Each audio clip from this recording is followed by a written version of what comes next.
And with no further ado, I'd like to introduce our speakers today. So our moderator for this session is Tina Hassannia. Tina is a film journalist, critic, and author. Her book, Asghar Farhadi, Life and Cinema, is the first English language study of the Iranian dramatist. She was the executive editor of Movie Mezzanine and has written for the Globe and Mail, National Post, Roger Ebert, Variety, The Atlantic, and others. Welcome, Tina. Joining us as well is the writer and director of The Nest, Sean Durkin.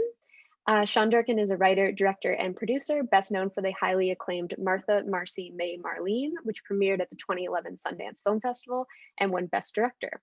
The film went on to screen as part of Un Certain Regard at the Cannes Film Festival and was distributed by Fox Searchlight. In 2013, Durkin directed the four-part miniseries Southcliffe for Channel 4. The series was nominated for 4 BAFTA awards, including Best Miniseries. His most recent film, The Nest, premiered at Sundance in 2020 and is nominated this year for Best Motion Picture at the Canadian Screen Awards. I will pass it off to Tina, but thank you both so much for being here and welcome. Thank you so much for having us, I guess. Sean, I want to just provide a brief description of the movie first. So The Nest is a psychological thriller about an upper middle class family in the 1980s. They moved from their beautiful home in the New York suburbs to a large, dark, creepy heritage mansion in, I believe it's Surrey, England. The mom, Allison, who's played by Carrie Coon, is a horseback riding teacher, and the father, Rory, played by Jude Law, is a financial trader.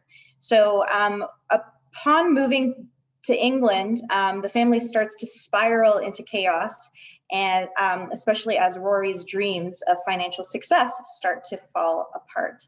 And I believe we do have a trailer that we're going to show before we start our discussion. So if we can cue that up now, that'd be great.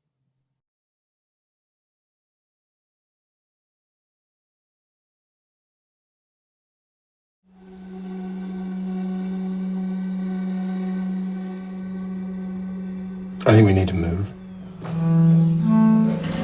right. What are you talking about? I thought things were great. Things are dried up here.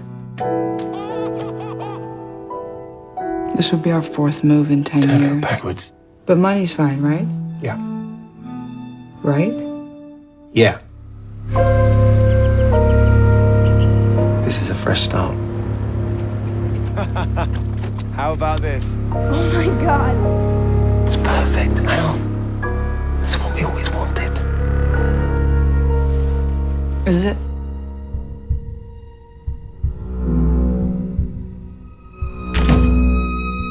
You're embarrassing. And you're exhausting. I paid our rent. I paid for Ben's school. I bought you a car. I bought you a horse. I paid for construction on your barn. You're delusional. I'll make money for us. For us? It's not for us. It's so you can go to fancy parties and tell people we have horses. For the first time in years, I feel worthwhile. I feel powerful. You're a poor kid pretending to be rich. We don't have any friends here. We don't have any family. What does it matter so much to you? Because I deserve this! And I deserve a lot more!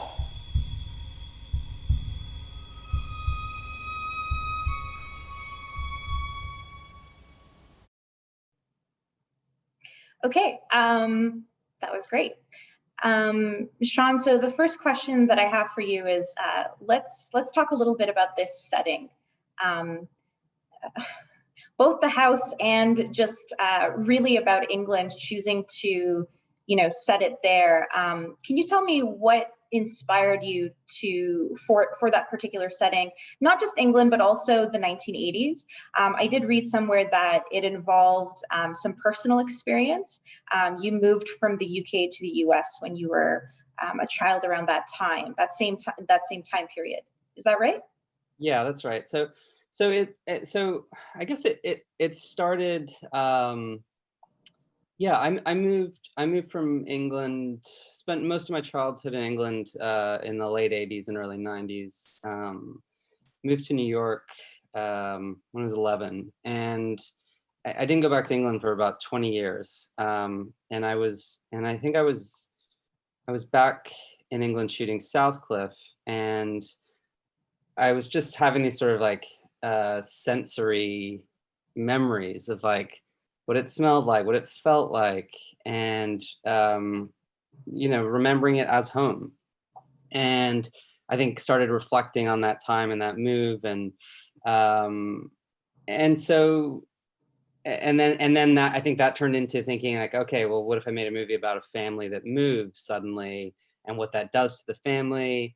And then so and then I started to look at time period too, and why, what would be the reasons for that move? And I basically focused in on 1986 as a setting, because it was a year of deregulation and globalization, and it really was this could trace it back to this exact moment where things changed and this sort of like Americanization was happening globally. And I felt that if that,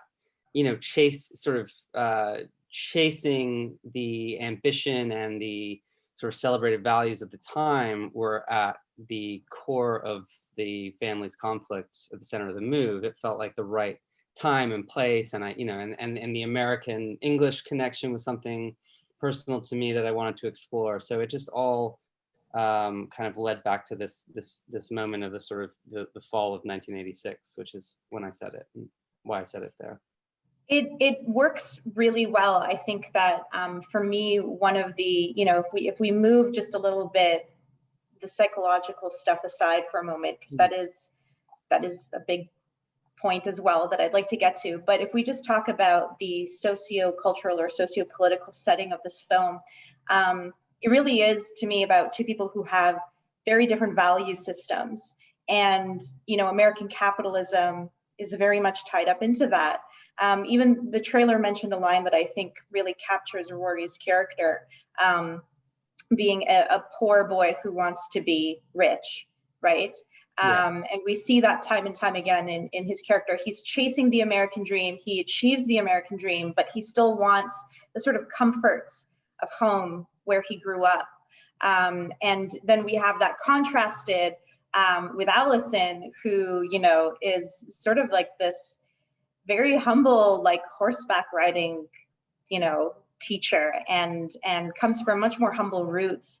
Can you talk a little bit about writing these characters that are very different? And I also want to point out the fact that despite the fact that Allison is like this, she does quite enjoy the luxuries provided to her by this lifestyle that, her husband has provided them. Yeah, she's implicit in it. I wanted to have characters who are complicated, who are more than one thing, so with Allison, having someone who is, hardworking, manual labor, doing the mucking out, but, also likes to like put on the fur coat and go out to a big expensive dinner, and so, and because for me, the duality of humans is the most interesting thing, and related to that is these what I wanted to explore was this set of values that they had, and question where these values come from. Rory is chasing this thing, but why is he chasing it? And for me, that's sort of central to what the film is about. It's like, what is the end result that he really thinks he's going to get? And so where he is sort of like bigger is better mentality and chasing this thing, he doesn't know himself very well, because it all feels like he's just trying to get away from the place that he came from, get away from the roots that are truly his. And Allison is this, very powerful, outspoken person, very hardworking, yet has been conditioned in her upbringing to stay by her man's side no matter what. And so I wanted to really explore two characters who essentially have, two versions of themselves that are at conflict, and then those two versions of themselves are at conflict with each other. So, it was a complicated journey to get to that, but I wanted it to be complicated the way that humans are complicated, and the way that marriages are too. I wanted to have something about a marriage that was really intricate and and complicated, and about these sort of silent agreements that emerge in marriages. Mm-hmm. Yeah, it's funny that you bring up the fact that she's very opinionated, because she really doesn't take his BS, Yeah. even though she stands by his side, as you said. And I do love that there is that scene when she's talking about it with her own parents, and they are kind of repeating those values back to her as well, that you stick by your partner, right? Yeah. You stick through in the marriage. And but yeah, the sense that I get about Rory is that he kind of found a perfect profession for his personality, because he, to me, comes off as more of a gambler than really a financial professional. Yeah, I think that's a good I think that's a good observation. I think that's probably true for him. As the character, it was important. It was important for him to have good ideas and have vision and have charisma, but not necessarily have the the patience or the schooling or the background to know how to execute them. And setting up his relationship with his boss felt really important, as being not only generationally two different things, but really their sort of sort of looking for sort of their whole mode and their mindset in terms of how they approach business as being polar opposites. And that felt important to have that contrast. But I think whereas like Arthur is steady, he has a speech about like slow and steady, 1% at a time, up and down, the ugly stuff. That's what I love. Versus Rory is like flash in the pan, big deal, gonna make it. And it's about, and I think it's also about being a victim of that mindset and questioning, where does that mindset come from? You're not born with that mindset, right? Like it's fed to you in society somewhere along the lines. And I wanted the film as a whole to examine that. I think that Jude Law does such an amazing job. I mean, he's so perfectly cast in this, and I really love any role where he gets to just play the very rich, obnoxious pretty boy, which he gets to do in this film fabulously. But you can really see the pain on his face when he goes to see his mother, whom he has not contacted for many years. And if I'm not mistaken, there is a line very early on where it seems like Allison isn't even aware that he has a mother still in England, has any family. That's right. But going back to the mother scene, it's kind of interesting because you can just see the pain on his face as he's trying to like make connection with his mother, his estranged mother, and she's not having any of it. In fact, one of the great pleasures for me was just how many people school him in this film, including a taxi driver near the end who, tells him that, that he's doing the bare minimum as a father because, all he does is provide, food on the table, roof over their heads, and, won't raise a hand. And also tells him to get a job, which is what I think everyone in the audience is probably feeling when they're watching this movie. Like, dude, just go get a job. That's what everyone does, right? Yeah, in contrast to Allison, who just goes and gets a job. Yeah, exactly. Like, she doesn't even have to think about it. But again, it goes back to these two people and the different ways that they're raised. Like, she knows what it's like to live in poverty and have to, sort of bring yourself up by the bootstraps and just be able to provide food on the table. So I want to move on a little bit to some of the genre conventions here. I could tell pretty much immediately, especially being familiar with your first film, that you wanted this film to be seen as a horror movie, but you did not deliver. You teased us, Sean. I mean, so I really like to use genre elements to as a cinematic language to deliver the truthful psychological state of the character. And for me, this is a haunted house story where the haunting is the sort of deceit within the family. The ghosts are the things that they don't tell each other. So you know, and I know that's a tricky choice making a film where you play with language that we are used to going in a certain direction, and when it doesn't, it might feel like teasing, but actually I see it as just using the cinematic tools that there are to create the psychology and the atmosphere, and going into those houses. I mean, they feel haunted, they feel like they're alive. I mean, that house was 750 years old, and if you sat alone in it, like, it was not a quiet place. It was just constantly creaking, expanding, contracting.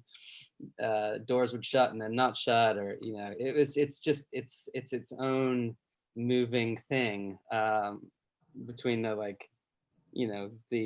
draft and the old materials, and so it's quite truthful, I think, to the place, but in particular the isolation that Allison's feeling, her doubting herself, and the unspoken things between them just needing to really explode the same way that it would in a sort of haunted house movie. I really love the attention to detail that you bring in both of your films when it comes to sound, and space, like a character being in a particular space. The example that comes to mind is from Martha, Marcy, May, Marlene, where once she moves into the vacation home with her sister, she starts hearing these just sounds, like, and her sister says, "Oh, it's probably pine cones dropping on the roof." But through a flashback, we find out that, with her cult members, they used to, hit the windows with pebbles, and it's a very similar sound. So she's worried. And like that kind of, I don't know, it's just such an incredible detail. And I find you brought the same thing in this film where, from the very beginning, it's like, I kept being like, is it a horror movie? I don't know. It doesn't even have to be supernatural. Just something about this house has to emerge, right? And very early on, you've got her just sort of poking around, and she goes to open the attic, which is just, at this point, a cliche in haunted houses, but it doesn't work. And so the real purpose is for her to find that place for her little, money box that she keeps completely private and secret from Rory. But yeah, it was just another example of this. I personally love that fact of it, but I loved how audacious you were in bringing that kind of detail, that kind of genre tension to the film. I wanted to also ask you, how did you find the house? Yeah, it was like casting. I mean, we knew we'd be based in London, so we wanted to set it somewhere within, I think, 2 or 3 hours. So we gave ourselves, an original sort of perimeter to search within. And then our location team saw everything. And then of those, maybe I picked 10 to 20, and then I went with my producers and DP and designer, and we just started scouting. And we'd go to one, and we'd pull up, and it would be perfect on the outside. But then we get inside, and it would be too enclosed. Like with those old houses, there's not a lot of open space because they kept rooms like individual. So it would just be a series of individual rooms. And what I really wanted was an open space for a sense of scale, so they could feel small in the house, so that you could, not keep track of what doors had been closed. And so it was really hard to find an old house with open space. And then also, like, there's a whole other level of house, which is small castle.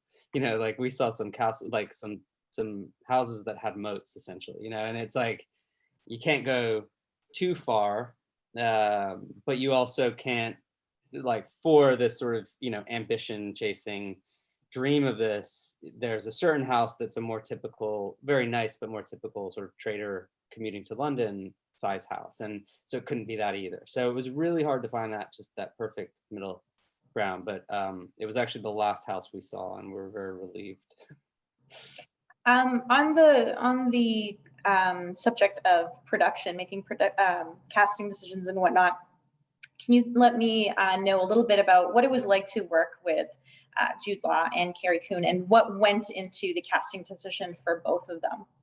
Yeah. How did it go? Carrie and I had met a few times. And so she, yeah, just she was sort of on my mind, not necessarily while writing it, but once we started talking about casting, she became a clear choice because just someone who can pull off that, that very grounded energy, that sort of, she's from the Midwest in America. Like she's got this very grounded energy, no nonsense, but also, who can do the other side of Allison. And so essentially it's sort of two roles into one, like in one. And so she's so good and so capable of so many different things. I just felt like she was the right person. And then, and with Jude, I sent him the script and he luckily responded really well. And I think from the first meeting, what I felt was Jude is such a warm person. Like he's all heart. And I knew that heart had to be under whatever decision Rory makes. There has to be the heart within it in order to feel that pain. And so yeah, and then we just started working together, and it was just amazing chemistry. The two of them had amazing chemistry. We spent we spent a little time together before the shoot, but yeah, I mean, pretty straightforward. Like they're both so good and have their own processes, and we just came together, and it was very very seamless. And great. Yeah. We're going to move on to questions from the audience now. So for those of us tuning in, if you want to submit a question to the Q&A feature, that would be great. We already have one in. Going back to the house, Sean, an anonymous attendee wants to know, is it a famous house? It was used for the movie Chef and another show, Forgotten Witch. No, it's actually, it actually hadn't been used in anything else. I think there was one, I think they said they had shot one scene outside in like one of the Bond movies maybe, but they never actually showed the house. So yeah, we were luckily the first movie to fully shoot there. But it probably looks like a lot of other things. I mean, there's a lot of similarities, and if you find the same kind of architecture, and a lot of those English estates feel very similar. Yeah. That makes sense. Okay, so, we got another one come in. They said, yes, not inside, the outside looks the same. Okay, I'm going to move to another question here, but again, if you'd like to leave a question, please do. Oh, here we go. Here's a question from Arthur. What is your method of working with your editor? It's a great question. Yeah, it is good.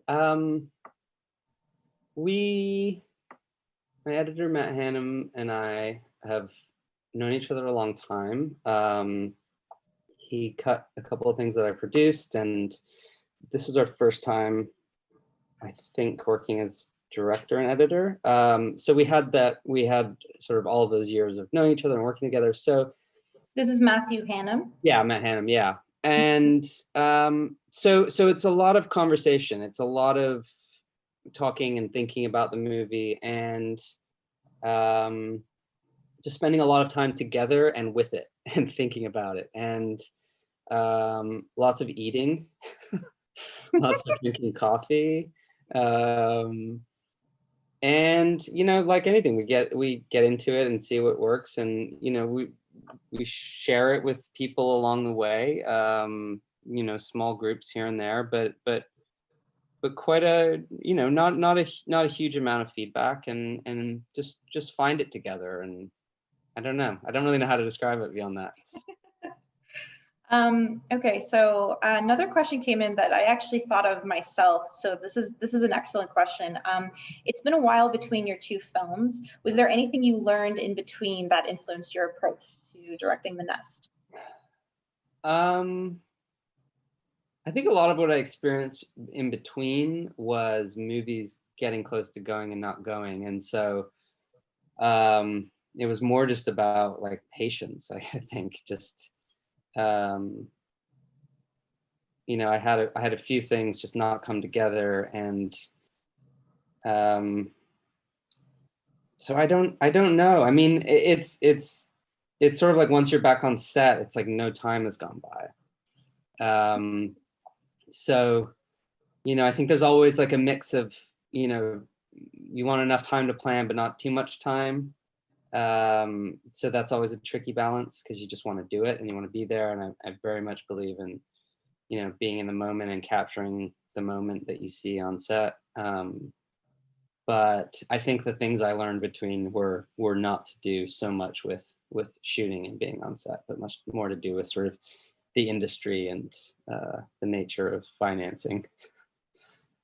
I imagine that, you know, as amazing as your films are, and the fact that they've, you know, been nominated and for awards, won awards, it's still a very tough business, and it's still very tough to find financing, unless you're, you know, making a big budget tentpole.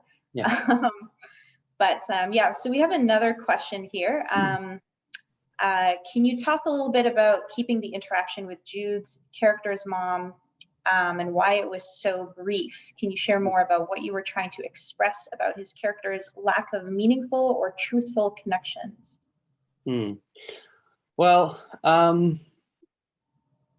yeah, I wanted both Allison and Rory to have an interaction with their parents. I wanted to see them, you know, as children, as we all are. We're all, you know, we might be parents, but we're children to someone, and I wanted to have that, and I just wanted to show a glimpse of where Rory came from, and that he came from a world that didn't have emotional language. Didn't, you know, it was a hard place that he came from. And so I felt, I don't think I intended originally that it would just necessarily be one scene, but it was sort of like, once I got in there and found that person and found who she was, it felt like that was that. I mean, it felt like there was a sort of dead end there, at least for now, at least for this point in his life, whatever that was. That felt like as far as that could go for this time period. And I really, and I have this sort of bigger philosophy about, we make a film, set it in a time period, and you know, like Martha was 3 weeks, and The Nest was, I think, 6 months. And I think in being true to the characters, you can only do what those characters can do at that point in time. So in Martha, for instance, like there was a conversation about, you know, what sort of changes could Martha go through? But the truth is, when someone escapes a cult, the first 3 weeks are just absolute chaos in their brain, and there's nothing else can happen other than experiencing that. So I wanted that film to be entirely about experiencing that. And the same with Rory and with Allison to an extent. The film is about them reaching a moment where they can maybe begin to tell the truth, but it's not about some like, you know, great moment of like exorcism or anything, you know. So I felt like being truthful to him in this moment where he's at in his life at this point in time,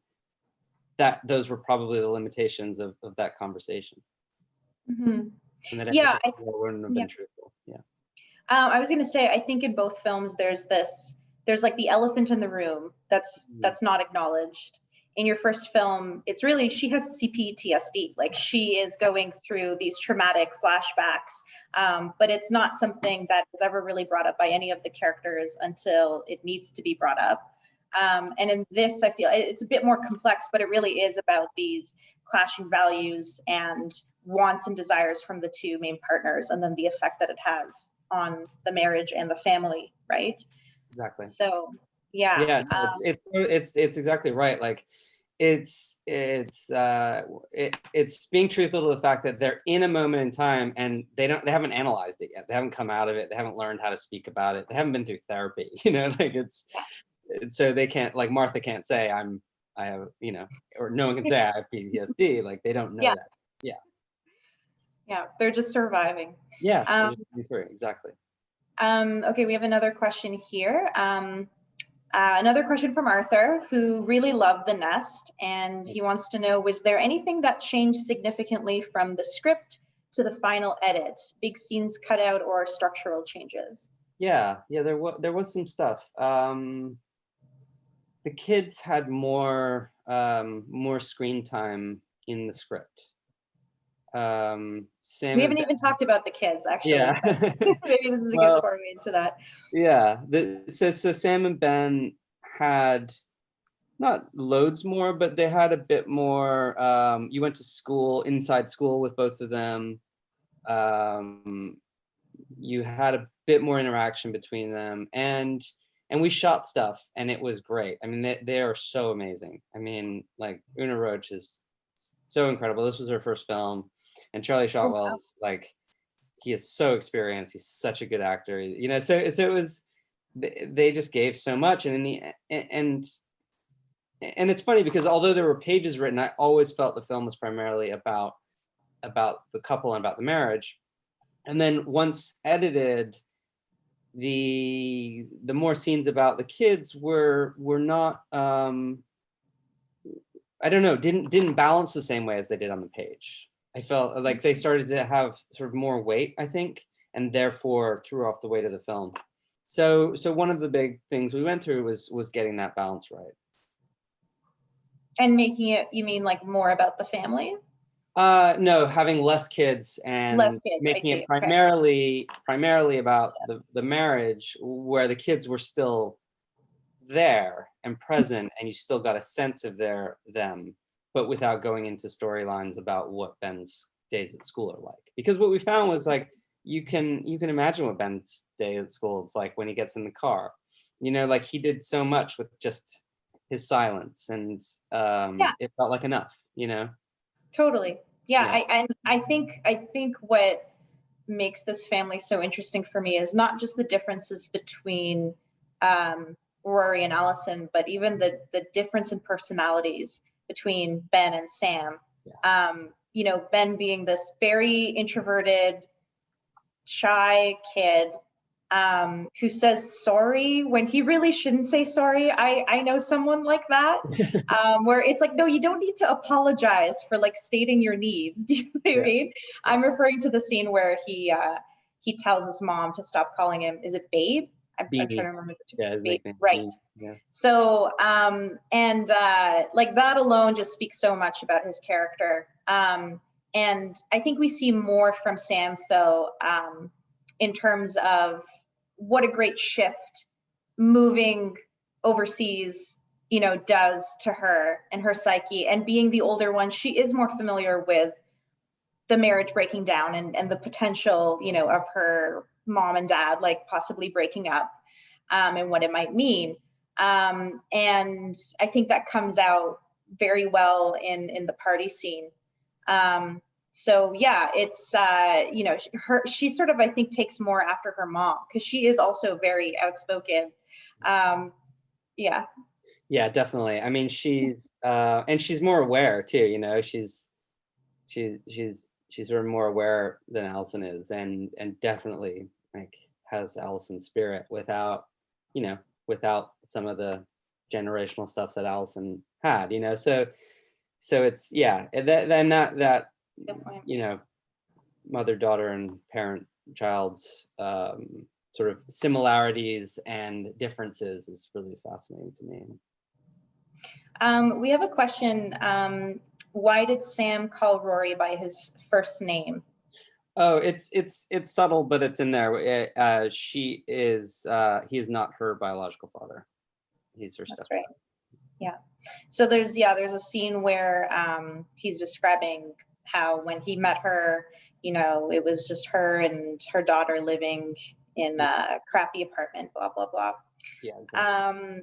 Okay, so if you have any more questions, please send them in. I do have one question here of my own that I wanted to ask, which is, you know, like one thing that I noticed with both Martha and The Nest is the ending. So I just want to say this, like, this might be a spoiler for people who haven't seen the film or either films. So I'll try to leave it as, but essentially, like, they are very ambiguous endings. You don't quite know what's going to happen. And it really does feel like if the film were to continue, we would actually reach something of a, what some people might say, a more satisfying ending. I personally don't agree with that. Sure. But you do build up sort of a tension in both of them. And what I think that says, particularly, I'll focus on The Nest, is that this is real life. This is how real life works. You know, these people might have these possibly unresolvable issues in the family and the relationship, but they still have to eat. You know, they still have to spend time together, possibly in the same room. And I feel like that is sort of like the thesis of that ending. Yeah, I think so. And also, like, they've just made a huge, I mean, they've made a huge shift in a sense that, like, they're acknowledging something needs to change, right? And whether it's just Allison saying stop, or, you know, Rory silently admitting like he's led them on the wrong path. There's, I don't know, I always felt there was a hopefulness to that. And the flip side of this, like you're saying, the more satisfying ending is like they sit down and have the big family discussion and have it out. And the truth is no one's ready to have that conversation, or even they don't even know how to have it. Like these people don't have the language yet. Like they just don't. And so, yeah. And also, you know, after something sort of terrible, or just a fight, or exhausting, or just like a horrible night for your family, whenever, like, what else can you do but sit together and eat? Like sometimes there's just nothing to do except you sit and you eat in silence, and that's it. There's nothing, and you keep going. And so that to me felt like a truthful ending. And then and then for Martha as well, like, again, like I was saying before, like you're not going to get any resolution in the first few weeks of someone leaving a cult. And so I felt like that ending was the right ending, because she was going to be living in that state of mind of like, is this person following me, a part of the cult or not? And that was, you know, and that's something that came from the research that I did with cult survivors, and you know, spending years in that state of mind. And so both films feel like I just wanted to leave off that was a truthful place for those characters at that time. Okay, we have okay, we have a cinephile question. Arthur's curious to know what films Mr. Durkin has enjoyed seeing during the last year. Oh man. Does anything come to mind? Yeah, so my favorite discovery of the year, which a film I didn't know about, was a film called Variety by Betty Gordon. It's set in Times Square in the early 80s, and it is just absolutely incredible. It's this incredible journey about a woman who takes this job at a ticket booth at a porn theater, and goes on this incredible journey. And yeah, so that was, you know, because usually I would like go wherever I'm living, I'll go and, you know, watch retrospectives at whatever theater. But obviously this year didn't have that. So Criterion Channel really like saved me. So, so I, you know, saved a lot of us. Yeah. So that was one that I discovered on there. Yeah. And then I don't know, I think there was a lot of great movies last year. I don't know, that's one that comes to mind, but. I mean, the premise alone sounds very fascinating. Great. And very raw, you know, it sort of reminded me of like being in New York in film school and shooting on 16, and there's some scenes that aren't sync sound. And so it's like really raw and low budget, but just got such a voice to it. Like it's a bit experimental, and it's tense, and it's just like amazing. Yeah. So we're wrapping up pretty shortly, but we do have a couple of other questions that came in. So let's see if we can quickly answer them. Yeah. Could you name a few directors and screenwriters who've inspired you? Oh man. Yeah. So it's always hard to list when you're being put on the spot. So I know. You forget everyone that you. Yeah, and also it's funny too, because you change, like you go through phases, you know, like I feel like I've been in an Alan Pakula phase a lot this year. I watched Parallax View twice and Clute twice, and you know, he's sort of fresh on my mind, but Yeah, I you know, can see one of that influence actually. yeah. Yeah. Anyone else before we move on? You can. I mean, I could go through my phone in a list, but it might take me a minute to find.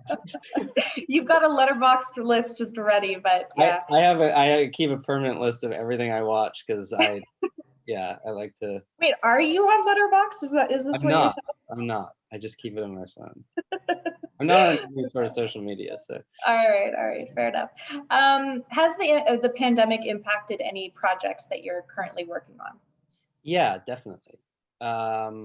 I had a film that is now resumed, but essentially felt kind of too big to shoot, and so we didn't know it was going to happen, obviously, so we put it to the side, and now as production is ramped up, we have a better sense, so we're resuming that again.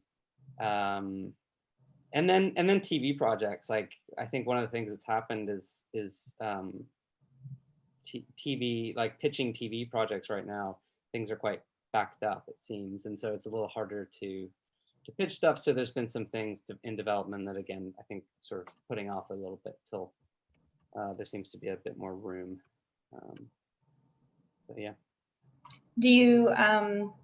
Okay, it seems like I think we've reached the end. We still have a few questions, but I think we should maybe wrap things up. I'll take it back to Katie.